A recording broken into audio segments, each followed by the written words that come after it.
¿Cómo puedo estar tributando en este régimen? ¿Sí? Decíamos que puedo estar tributando o como una persona física o como una persona moral. Si soy persona física, ¿cuál es la forma más fácil de tributar? Como régimen de incorporación fiscal. Si estoy en el régimen de incorporación fiscal, estamos hablando de que sería una persona física cuyos ingresos en el ejercicio no rebasan 2 millones de pesos. Bueno, para ser una física del sector agropecuario y que no rebase 2 millones de pesos, realmente soy un contribuyente muy pequeñito. ¿Sí? Tengo muy pocos ingresos, por lo tanto, podría estar tributando en este régimen. ¿Cuáles serían las ventajas de este régimen? Bueno, pues las ventajas serían que voy a estar pagando impuestos sobre la renta a partir del segundo ejercicio, porque el primer ejercicio tengo la reducción de lo que es el 100% de impuesto y a partir del segundo ejercicio tengo la reducción del 90%, el tercero el 80% y así sucesivamente. Entonces, de esa forma es como voy a tener ciertos beneficios, ahorita los vamos a platicar más a detalle. Entonces, ¿cuál es la forma más fácil como pudiera yo estar tributando en este régimen? Como persona física, con actividad empresarial, el régimen de incorporación fiscal. Ese sería el más pequeñito. Pero también puedo estar como persona física con actividades empresariales. Si soy una física, un agricultor, un ganadero, ¿sí? ¿Ya estoy?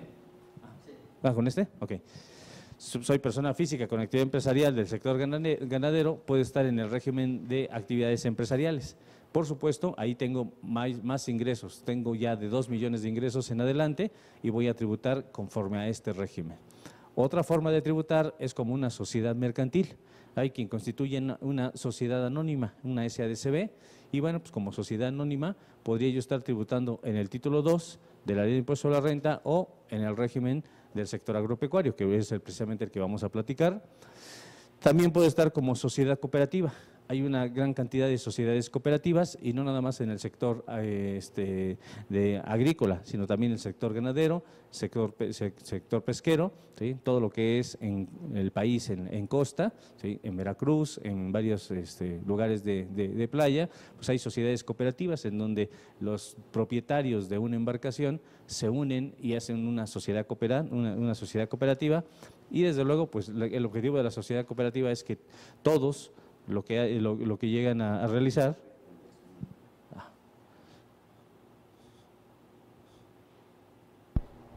Todos los que ¿ya? ¿Así?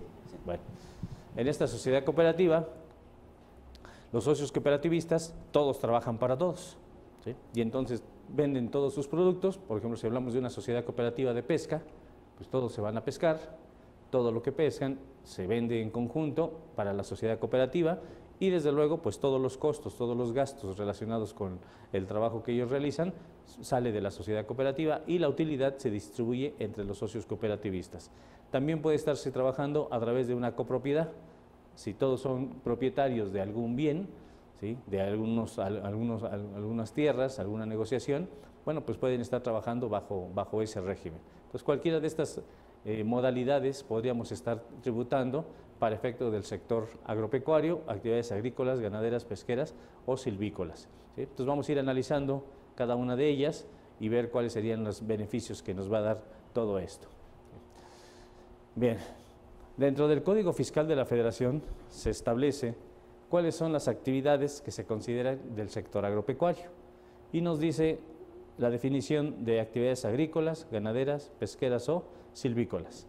Las agrícolas son aquellas actividades que incluye la siembra de la tierra, el cultivo, la cosecha, la primera enajenación de los productos obtenidos que no hayan sido objeto de una transformación. Entonces, desde luego, pues el agricultor va a sembrar su tierra, va a cosechar y va a vender sus productos. Estamos hablando de que pues, va a vender todo lo que sería sus productos, como pueden ser el jitomate, papa, ¿sí? Todo lo que haya sembrado, todo eso va a ser actividades agrícolas. ¿Hasta qué momento? Hasta el momento en que lo vende sin su transformación industrial, que sería distinto, en donde, bueno, pues a lo mejor soy el agricultor, siembro la tierra, cosecho mis jitomates y tengo mi planta de procesamiento, ¿sí? Lo proceso, lo envaso y lo vendo. A ver, entonces ya no lo estás vendiendo así tal cual lo cosechas, ya está sujeto a un proceso de transformación. El agricultor, para que sea considerado actividad agrícola, es que lo cosechas y así tal cual lo vas a vender, ¿sí? A lo mejor lo limpias, a lo mejor lo empacas, lo pones en cajas, bueno, eso es distinto, ¿no? Porque bueno, pues el agricultor ya, por ejemplo, el aguacate, cosecha el aguacate e inmediatamente va a la caja, ya, para que se pueda enviar. Ahí no sufrió proceso de transformación, ahí simplemente lo empacamos y lo vendimos. Pero si ya yo lo procesara, el aguacate, tengo mi planta de procesamiento, lo proceso, hago el guacamole, lo envaso y lo vendo, entonces ya no estamos hablando de actividades agrícolas. ¿Por qué? Porque ya sufrió un proceso de transformación. Las actividades ganaderas, ¿qué es lo que se considera como actividades de ganadería? Son las que consisten en la cría y engorda de ganado, aves de corral y animales, así como la primera enajenación de sus productos que no hayan sido objeto de transformación industrial. Y entonces, para que se considere para efectos de la ley, el Código Fiscal de la Federación, ganadería, bueno, sería aquel contribuyente que tiene ganado, lo cría, lo engorda, lo vende, ¿sí? Sí, pueden ser aves de corral, cualquier otro animal de lo que sería la ganadería. ¿Cuáles serían de ganadería? Pues serían cerdos, ¿sí? Serían aves, ¿sí? Serían, por ejemplo, en un rancho, caballos, pues también podrían considerarse como tal, ¿sí? Lo que son las vacas. ¿Y qué productos son los que podría vender el ganadero que formen parte de todo esto? La leche. ¿Sí? Entonces, la leche es un producto que se obtiene y que no tiene transformación industrial, la enajenación de productos, y no hay transformación industrial. Así tal cual la leche la voy a vender. Entonces, todos esos ingresos que va a obtener esta empresa o este contribuyente va a formar parte de lo que sería la ganadería. Aquí volvemos a lo mismo, no debe tener transformación industrial. Si fuera transformación industrial, entonces, ¿qué podría yo estar haciendo con la leche? ¿Qué podría estar haciendo el ganadero? ¿Sí? Pues lo voy a procesar y a lo mejor ya voy a vender, ¿qué será? Quesos, ya voy a vender yogur, ya voy a vender un producto que ya está procesado. Entonces, de esta forma nos indica que no debe de estar procesado para que se consideren actividades ganaderas. La actividad de pesca, ¿qué sería la actividad de pesca?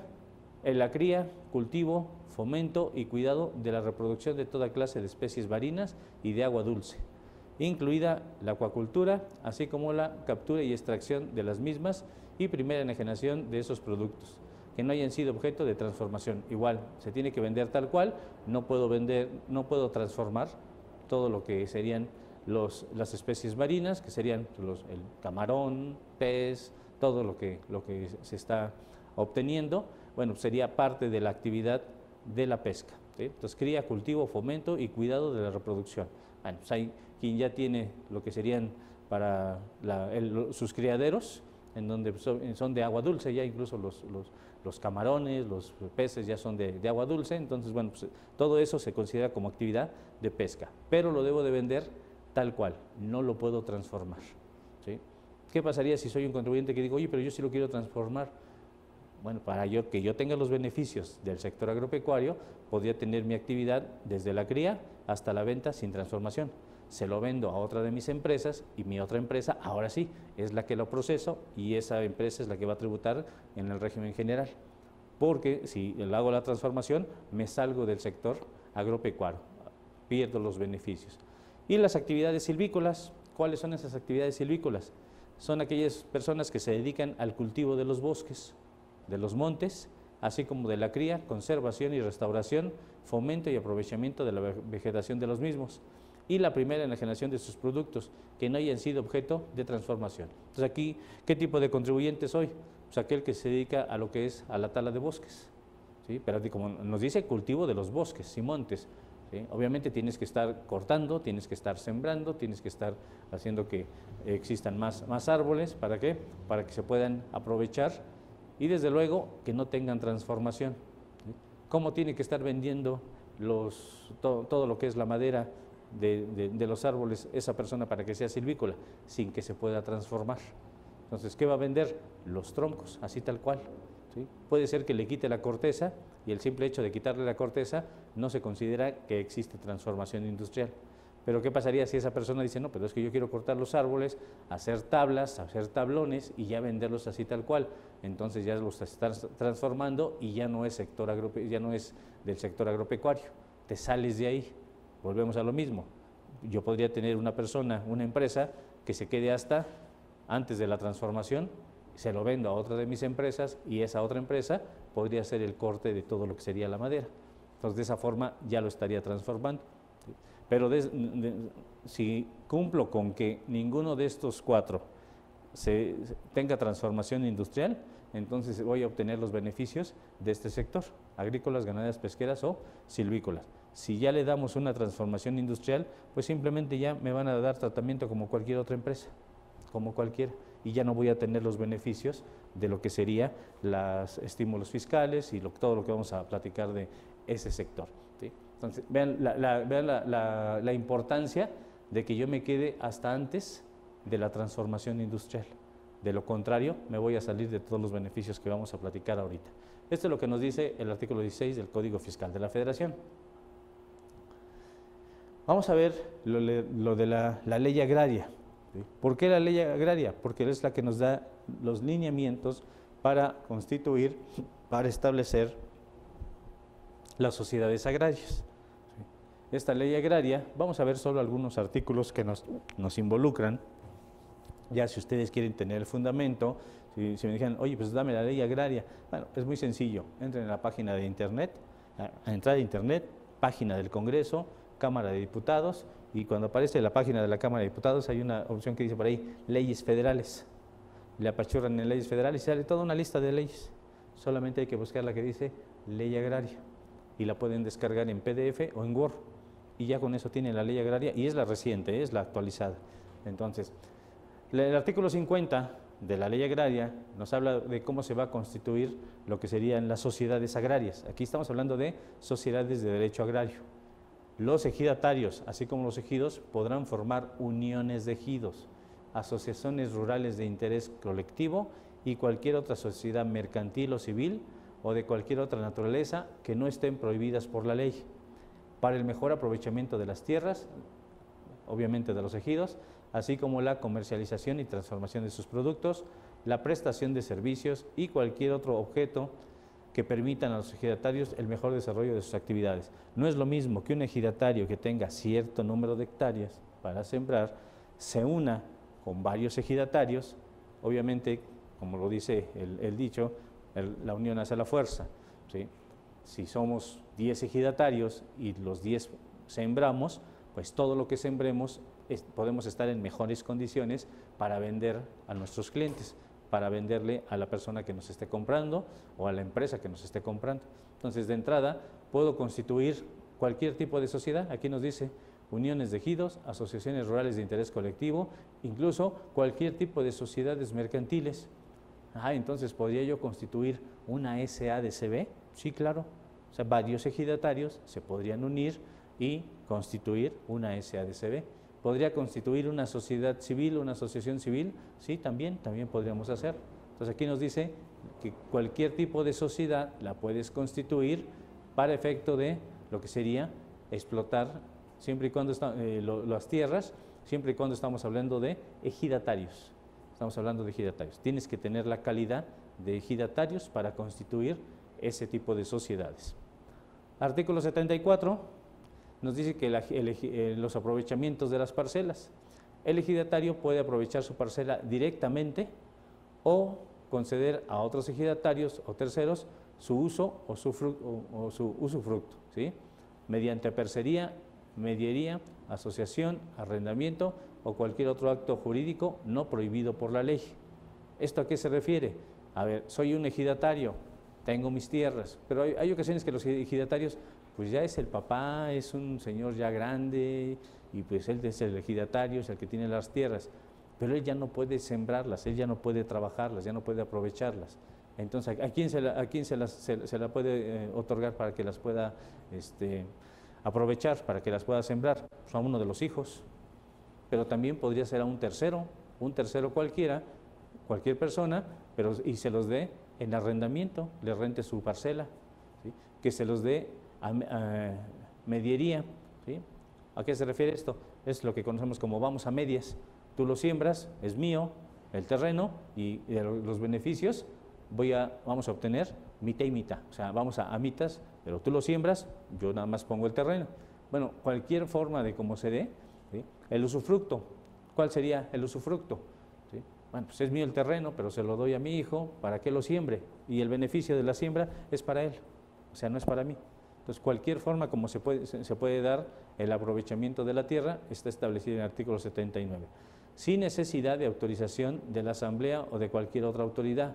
Asimismo, podrá aportar sus derechos de usufructo a la formación de sociedades tanto mercantiles como civiles.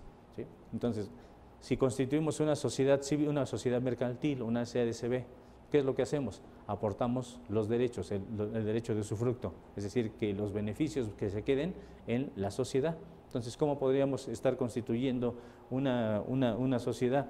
Recordemos que si es un ejidatario, el ejidatario es propietario o tiene los derechos de la tierra, no los puede vender, el ejidatario no puede vender. Entonces, ¿cómo constituye una sociedad sin que yo pueda vender mis productos? Bueno, pues hacemos la SADCB. Este SADCB se va a dedicar a las actividades agrícolas, ganaderas, pesqueras o las que sean. Ahí le ponemos que se va a dedicar a todo ello. Y luego, pues esta sociedad va a tener accionistas. Aquí tenemos el accionista 1, accionista 2, accionista 3. Somos 3 accionistas, pero estas accionistas es una persona física que es un ejidatario. Esta es otra persona física que es otro ejidatario. Esta es otra persona física que es un ejidatario. Y cada uno tiene su tierra o su ejido.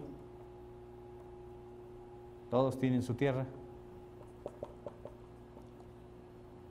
Oye, pero esta es la que va a dedicarse a sembrar las tierras de todos estos y todo el producto, pues esta es la que va a hacer la venta de estos productos, y aquí se van a obtener las utilidades, y esas utilidades se le van a dar a cada accionista, a cada socio, ¿sí? ¿Y cómo voy a explotar los terrenos? Si los terrenos son de la persona física, ¿esta persona física podría vendérselos o dárselos en propiedad a la sociedad anónima? No, no se los puede dar. Entonces, ¿qué le voy a dar? Pues le voy a dar lo que conocemos como usufructo. ¿Qué es el usufructo? Le voy a dar el derecho para que él los explote las tierras y los beneficios se queden aquí, para que después ya me los dé vía accionista. Entonces, constituyo la sociedad y ya que la constituí, le doy en usufructo las tierras para que se obtengan los beneficios. De esa forma es como lo tendríamos que trabajar. O, bueno, aquí dimos el ejemplo de sociedad anónima, pero puede ser cualquiera de las sociedades que nos dijeron acá que se pueden constituir, ¿sí? Sociedades de ejidatarios, ¿sí? Asociaciones rurales de interés colectivo, que son asociaciones de ejidatarios, también lo podríamos hacer de esa forma, ¿sí? Las sociedades de producción rural, ahora si platicamos sobre estas sociedades, podrán constituir sociedades de producción rural.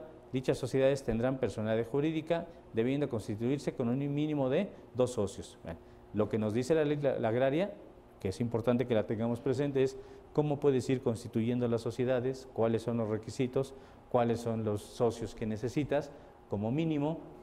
La razón social se formará libremente. ¿Cómo le puedes llamar a tu sociedad de producción rural? Pues con el nombre que tú quieras, el nombre que queramos, ¿sí? Y al emplearse irá seguida de las palabras sociedad de producción rural. Vean, no sé si han tenido ese tipo de sociedades, pero hay sociedades que así los denominamos, sociedades de producción rural. Pero también se puede abreviar, puede ser que le pongamos la abreviatura SPR. Entonces, cuando ustedes vean una sociedad que dice Productores del Sur, SPR, ¿qué significa? Sociedad de producción rural, ¿sí? Ese es otro tipo de sociedades, ¿sí? Estas sociedades que se constituyan conforme a esta ley agraria, ahorita que veamos la parte fiscal, en la parte fiscal nos dice las sociedades de derecho agrario. Cuando nos dice sociedades de derecho agrario, ¿a qué se refiere? A las constituidas sobre la ley agraria, ¿sí? Entonces tenemos lo que sería la parte de derecho agrario, y dentro de la parte de derecho agrario tenemos lo que corresponde a la forma de cómo lo vamos a constituir, ¿sí? Que sean ejidatarios, y después ahorita vemos ya la parte fiscal.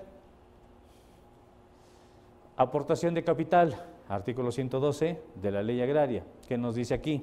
Vean, los derechos de los socios de la sociedad. ¿Cuál sociedad? ¿De qué sociedad estamos hablando?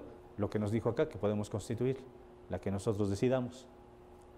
Cuando la sociedad tenga obligaciones con alguna institución financiera, se requerirá además la autorización de esta, ¿sí? Las sociedades de producción rural constituirán su capital social mediante aportaciones de sus socios conforme a las siguientes reglas. En las sociedades de responsabilidad limitada no se requiere aportación inicial. Entonces, si es una sociedad de responsabilidad ilimitada, no hay aportación inicial. ¿Por qué no hay aportación inicial? Porque pues, tienes la responsabilidad ilimitada. Si resulta que este tipo de sociedades, a ver, imaginemos, somos 5 ejidatarios, constituimos una sociedad, tenemos el terreno, tenemos la tierra para sembrar, pero ¿qué es lo que no tenemos?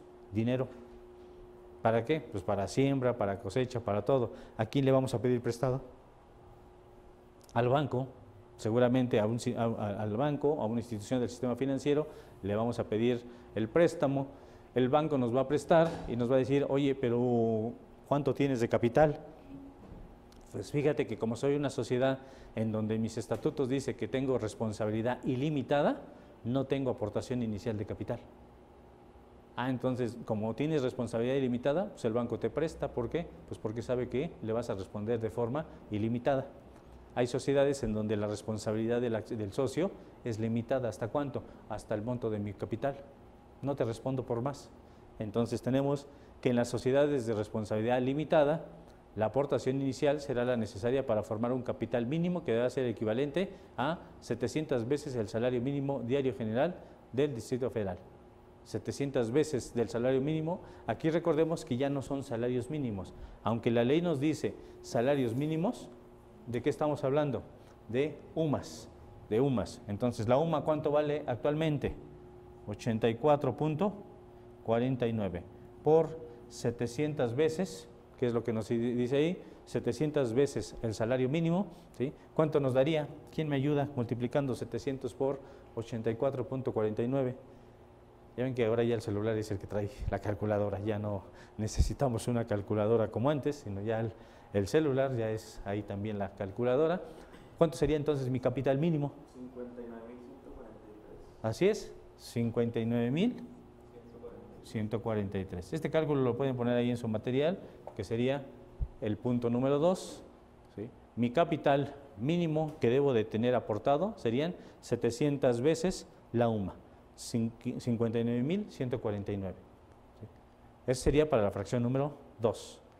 En fracción 3, en las de responsabilidad suplementada, la aportación inicial será la necesaria para formar un capital mínimo que debe ser equivalente a 350 veces el salario mínimo. Entonces aquí ahora pondríamos 350 veces, sería 84.49 por 350.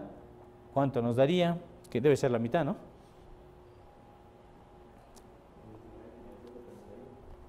29. 571.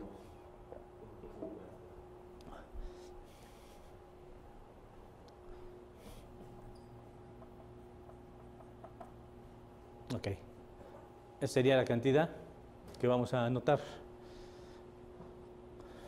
Bueno, son cantidades muy pequeñitas. Pues obviamente, pues entre varios ejidatarios aportan todo esto y no tenemos problema. Son las aportaciones de capital. Pues yo creo que incluso podrían aportar hasta más.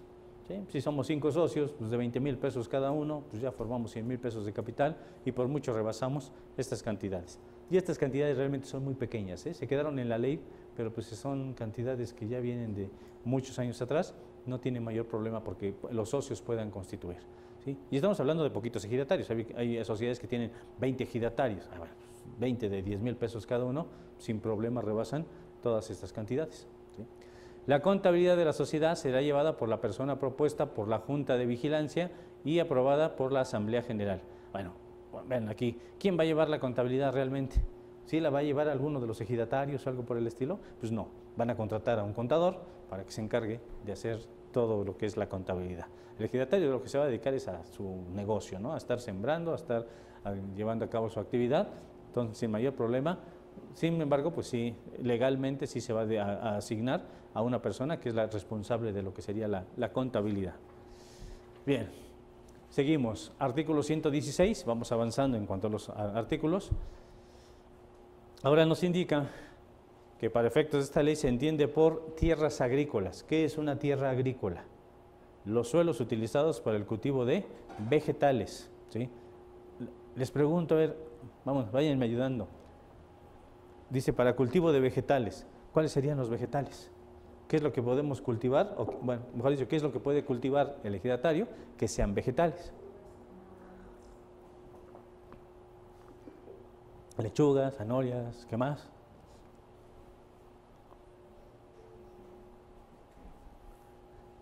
¿Qué entenderíamos por vegetales? A ver, entonces, por ejemplo, plátano, naranjas, frutas, plantas, ¿sí? Alguien que se dedica, por ejemplo, a lo que es, no sé si han visto que luego de repente va uno en carretera y se ve todos los plantíos de flor de cempasúchil para ¿cómo se llama? Ahí se me fue. Época de muertos, para todas las plantas, sí, así, sembradíos completos, todo amarillo. Ok, exacto. A ver, vamos a definir, ¿qué es un vegetal? Sí, los vegetales son todas las plantas. ¿Se acuerdan que cuando nos enseñaron en la primaria reino animal y reino vegetal? ¿Qué es el reino vegetal? El reino vegetal abarca cualquier tipo de plantas, ¿sí? Entonces, una tierra que se dedica para una actividad agrícola es la que se dedica al cultivo se destina al cultivo de vegetales. ¿Qué va a ser vegetal? Cualquier planta que pongas. Oye, ¿y qué productos puedo estar obteniendo? Vean, ya es diferente. Si ustedes cultivan vegetales, ¿qué productos pueden obtener de los vegetales? Yo les digo para este ejercicio, imagínense una planta y empezamos de abajo hacia arriba. En la raíz, ¿qué productos obtenemos de vegetales, de las plantas que conocen ustedes que son raíces y que incluso consumimos? Y lo acaban de mencionar uno, las zanahorias es raíz. ¿Cuál otro? La papa es raíz, ¿sí? El camote es raíz. Ayúdenme, ¿cuál otros son raíces que consumimos? Los rábanos, betabel, son raíces, son parte de la planta, son vegetales. Claro, algunos les llamamos verduras, que es distinto. Ok, entonces, ¿qué se obtiene de una planta? Primero la parte de la raíz. Ahora, vayan subiendo, pasamos al tallo. ¿Qué productos conocen que sea el tallo que se consume? El apio, muy bien. ¿Al otro? No, vean, sí, dices, ¿qué no era? Nunca me dijeron que iba a hacer examen de... ¿Sí? La caña es tallo, ¿sí? O sea, vean todo lo que se puede estar obteniendo. O sea, luego de repente me dicen, oye, pues es que yo me dedico a esto. Ah, pues es que tú te dedicas al cultivo, tienes tierra agrícola que sirve para cultivo de vegetales, ¿sí? Ok, ya pasamos el tallo, sigan subiendo en la planta. ¿Qué más se obtiene? Ya más arribita del tallo. Las hojas, ok. ¿Qué hojas se pueden utilizar de las plantas? Así, una que sirve para envolver tamalitos y todo el rollo, ¿sí? La hoja de plátano, ¿sí? ¿Sí? Hojas para tés, también, ¿sí? ¿Y qué más se obtiene? Aparte de las hojas, ¿qué más sale después? La fruta, el fruto, el fruto. Ah, ok, entonces, todas las frutas, naranja, plátano, manzana, o sea, uvas, toda la fruta. Oye, ¿las frutas entonces son vegetales? Sí. Lo que pasa es que a veces pensamos, cuando nos dicen vegetales, pensamos que son las verduras. No, vegetales es todo el reino vegetal. Y se clasifica en lo que serían las raíces, los tubérculos, ¿sí? Los tallos, las frutas, ¿sí? Todas las frutas. Entonces, los cocos son vegetales si tienen plantíos de palmeras y el coco se obtiene, son vegetales, ¿sí? Es del reino vegetal, ¿sí? Obviamente con su subclasificación llamada frutos, es el fruto en ese caso. ¿Qué otra? ¿Falta algo más? ¿Qué más obtenemos de la planta? Nos falta algo que sirve para volver a hacer plantas. Las semillas, exactamente, las semillas. ¿Cuáles serían las semillas? Frijol, maíz, ¿sí? ¿Cuál otro? Semillas, ¿conocen? Habas, chícharos, todas las semillas. Oye, ¿a poco entonces eso también es vegetales? Claro. Ah, entonces si yo soy un ejidatario y me dedico a sembrar algún producto o habas, pues estás dedicándote al cultivo de vegetales. ¿Sí? Entonces es muy importante que tengamos claro que si estamos hablando de una tierra que es para, de tipo agrícola, es para el cultivo de vegetales. Entonces puedo ser cualquier tipo de ejidatario o de persona que se está dedicando a este tipo de actividad. ¿Sí? Entonces cuando hablemos de vegetales, porque luego vamos a ver la ley del IVA, y dice la ley del IVA, están a tasa 0% los vegetales no industrializados. Entonces, ¿cuáles son? Todos. ¿Sí? Y nos faltaría, sí mencionamos las flores del árbol, de la planta. Las flores, ya, ahora las flores también son vegetales. Ah, caray, entonces si te dedicas a vender las flores de cempasúchil, ¿estás vendiendo vegetales? Fíjate que sí. Y entonces dice la ley del IVA, lo vinculamos con la ley del IVA. La ley del IVA dice, quien enajena la enajenación de los vegetales sin industrializar, están a tasa 0%.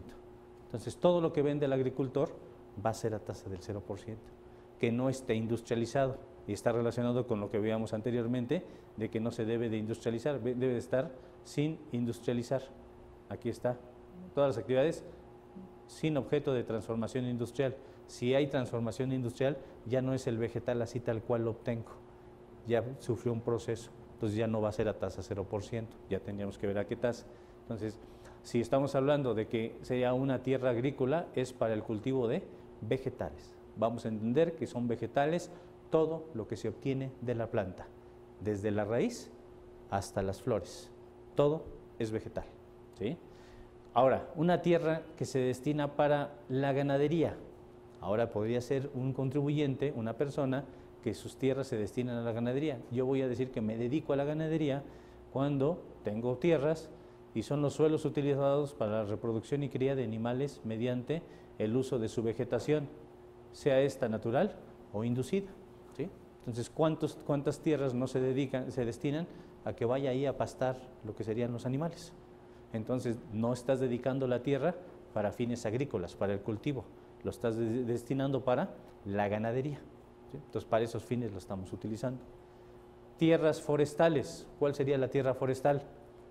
Los suelos utilizados para el manejo productivo de bosques y selvas. ¿Sí? Entonces, aquí, ¿cuál es el objetivo de una tierra forestal? Sembrar árboles, cultivarlos, y ya una vez que crecieron, cortarlos y aprovechar la madera. ¿Sí? Pero obviamente no voy a estar cortando nada más, voy a estar cultivando, voy a estar sembrando. ¿Sí? Corto, siembro y se va todo forestando todo ello. Entonces, vean los tipos de uso que le puedo dar a la tierra, para agricultura, para ganadería o forestal. ¿Sí? Y esto cubre lo que sería actividades agrícolas, actividades ganaderas y actividades silvícolas. Actividad silvícola es la tala de árboles y el cultivo de los bosques. Aquí están, y vean, nos lo está diciendo la ley agraria.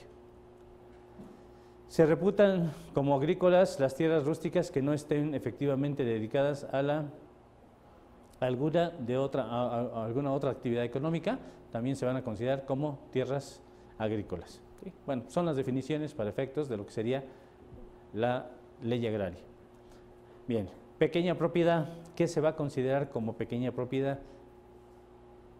Van a ver que más adelante vamos a ir platicando de todo esto, y dice el pequeño propietario. Dice agricultores, ganaderos, pesqueros, pequeños propietarios. Van a ver que va a aparecer esa frase de y los pequeños propietarios. Ah, caray, ¿y qué es un pequeño propietario? ¿Sí? No, pues el que tiene un terreno chiquito. Sí, pero pues, ¿cuánto? ¿Cómo? ¿Dónde? Vean, se considera pequeña propiedad agrícola la superficie de tierras agrícolas de riego o humedad de primera que no exceda los siguientes limitantes o sus equivalentes en otras clases de tierra. Entonces, pequeño propietario va a ser 100 hectáreas si se destina a cultivos distintos de los señalados en la fracción 2 y 3, ganaderas y forestales, estamos hablando de agrícolas. Entonces, 100 hectáreas. Entonces, un pequeño propietario es el que tiene 100 hectáreas. ¿Es mucho o es poquito 100 hectáreas?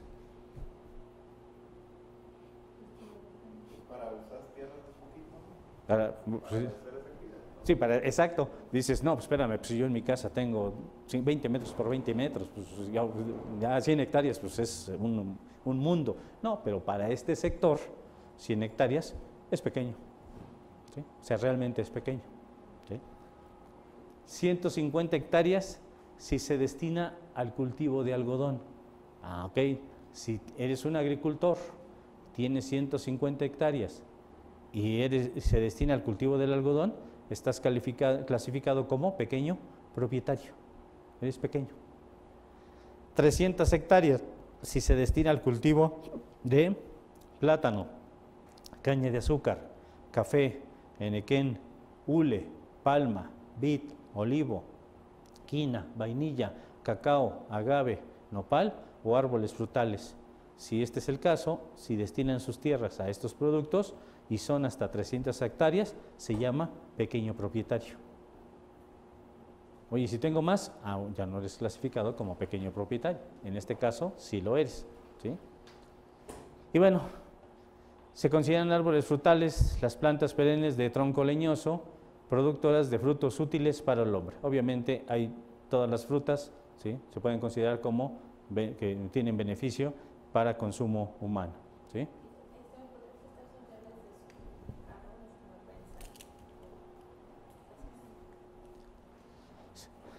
Se van a computar 1 hectárea de riego por 2 de temporada, por 4 de agostadero de buena calidad, por 8 de monte o agostadero en terrenos áridos. Bien, es el equivalente a lo que sería cuando nos dice aquí 100, 150 y 300, pero bueno, es hectárea de riego, pero ya cuando son de temporal o de agostadero o de buena calidad o por 8 de monte o agostadero, bueno, se hace el equivalente.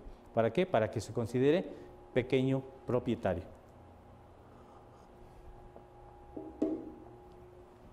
Entonces, en este sector tenemos que ir viendo la ley agraria y tenemos que ver si nuestro contribuyente, nuestro cliente, cae en estos supuestos. ¿Para qué? Para que se le dé la clasificación de pequeño propietario, para ver si su tierra está destinada a fines agrícolas, ganaderas o forestales, según corresponda. ¿Sí? Bien. Seguimos con ley agraria. ¿Sí? Para efectos de aplicar los límites de pequeña propiedad, cuando un mismo individuo sea propietario de tierras agrícolas de distinta clase o las destine a diferentes cultivos, se sumarán todas ellas de acuerdo con sus equivalencias y al cultivo respectivo. Bueno, pues vas a sumar todas tus tierras, aunque sean de uso distinto, y vamos a ver si rebasa o no los 100, los 150 o los 300. ¿Para qué? Para que se considere pequeño propietario. ¿Sí? En sí, como mencionaba, para este sector, estas hectáreas realmente son muy poquitas. ¿Sí? Son poquitas para el uso que se les está dando. Se considera pequeña propiedad forestal la superficie de tierras forestales de cualquier clase que no excedan de 800 hectáreas. Las actividades forestales, 800 hectáreas, se considera pequeña propiedad. ¿Sí? Entonces, esa es la clasificación que nos va dando todo esto. ¿Sí?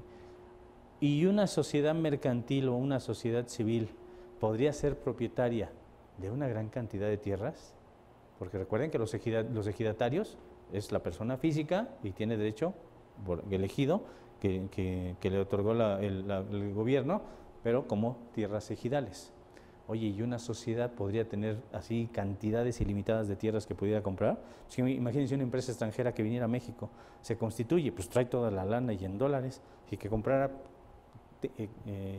ilimitadamente terrenos y terrenos. No está permitido. Vean lo que dice la ley agraria. Las sociedades mercantiles o civiles no podrán tener en propiedad tierras agrícolas, ganaderas o forestales en mayor extensión que la equivalente a 25 veces los límites de la pequeña propiedad individual y deberán cumplir con los siguientes requisitos. ¿Sí? Entonces, obviamente, pues está limitado porque pues, una sociedad, sobre todo extranjera, ¿no?, que viniera y comprar así tierras y tierras, pues, o sea, como que no aplicaría. Entonces, está topado. ¿A cuántas veces? A 25 veces. Entonces, 25 veces la pequeña propiedad son 100 hectáreas por 25. 2.500. Entonces, no puede tener más de eso. Pero además hay que cumplir lo siguiente. Deberán participar en la sociedad por lo menos tantos individuos como veces rebasen las tierras de la sociedad los límites de la pequeña propiedad individual. Al efecto, se tomará en cuenta la participación de cada individuo, ya sea directamente o a través de una sociedad. A ver, si me dices que no más de 25 veces y debe ser el equivalente a individuos, cada individuo, ¿cuánto puede tener? 100 hectáreas. Pues para 25 veces, ¿cuántos ejidatarios necesito que conformen la sociedad civil? 25. ¿Por qué? Porque debe de tener 25 individuos para llegar al tope de hasta 25 veces la tierra. ¿Sí? Su objeto social deberá limitarse a la producción, transformación o comercialización de productos agrícolas, ganaderos o forestales y los demás actos accesorios necesarios para el cumplimiento de dicho objeto. Ese es el objeto que debe tener lo que sería la sociedad. Su capital social deberá distinguirse una serie especial de acciones o partes sociales identificadas con la letra T. Seguramente habrán escuchado que cuando una sociedad se constituye, dice, vamos a emitir las acciones. ¿Qué serie? Serie A. Y luego que la serie B. Y luego que la serie C. Y luego hay empresas que dicen la serie AA y que las que cotizan en bolsa AAA. Oye, y para este tipo de sociedades se les llama serie T. Así es como vamos a emitir las acciones, ¿sí? Para los que integran esta sociedad. La que será equivalente al capital aportado en tierras agrícolas, ganaderas o forestales o al destinado a la adquisición de las mismas, de acuerdo con el valor de las tierras al momento de su aportación o de su adquisición, ¿sí? Entonces, para una sociedad hay limitante en cuanto a la adquisición de tierras, ¿sí? Y creo que es bastante razonable, ¿no? Si no, imagínense una sociedad que comprara ilimitadamente gran cantidad de tierras agrícolas, pues creo que estaría, y más si fuese extranjera, pues estaríamos ahí vendiendo parte del territorio. Si de por sí ya nos quedaron una buena parte hace mucho, ahora con esto sería peor. Dentro del artículo 127, seguimos en lo que es la parte de la ley agraria. Este artículo 127 nos indica las acciones o partes sociales de la serie T. Entonces acuérdense, estas sociedades van a tener serie T. No gozarán de derechos especiales sobre la tierra ni derechos o corporativos distintos a las demás acciones o partes sociales. Sin embargo, al liquidarse la sociedad, solo los titulares de dichas acciones o partes sociales tendrán derecho a recibir tierra en pago de lo que les corresponde en su haber social. A ver, entonces, ¿cómo se podría estar dando este tipo de sociedad? Lo explicamos para que vean a qué se refiere ese parrafito, o sea, ir aterrizando todo lo que vamos analizando de cada artículo, ¿sí? Aquí es que la sociedad se constituye por varias personas, ¿sí? Quedamos que la sociedad anónima eran 25 socios. Cada socio hizo una aportación, metió dinero, ¿sí? Y de estas personas que metieron dinero, que pueden ser ejidatarios, bueno, pues van a aportar dinero y la sociedad va a comprar las tierras.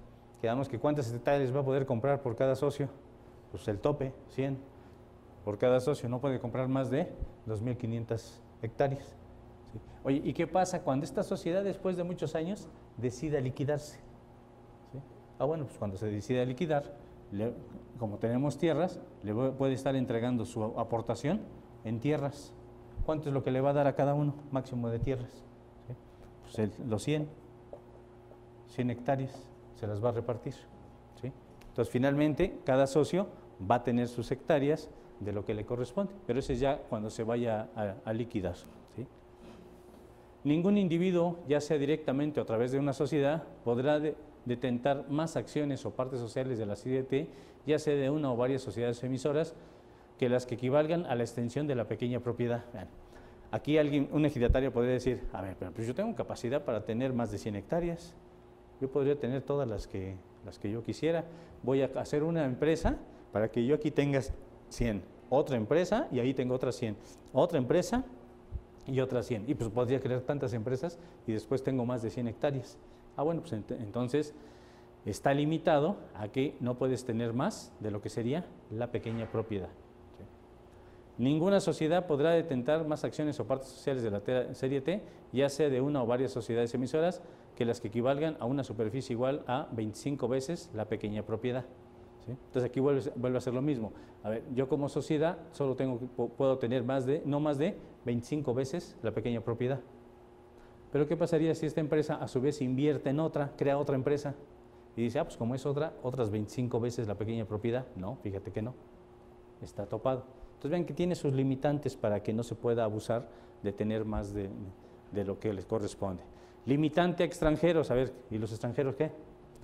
En las sociedades a que se refiere este capítulo, los extranjeros no podrán tener una participación que exceda el 49% de las acciones serie T. A ver, entonces, esta sociedad que tiene 25,000 hectáreas, ¿cuántos extranjeros podrían estar aquí? 49%. Vean, ni siquiera el 51%. Recuerden que en las asambleas, cuando se vota, dice, ¿quién toma la decisión? El 51%, o sea, la mitad más uno. Aquí no te doy ni el 50, te doy el 49%. ¿Quién va a tener el 51%? Mexicanos. ¿Quién va a tomar las decisiones? Los mexicanos. Y desde luego, pues es con la intención de que no darles el derecho de decisión, ¿a quién? A los extranjeros. Derechos de decisión sobre la tierra.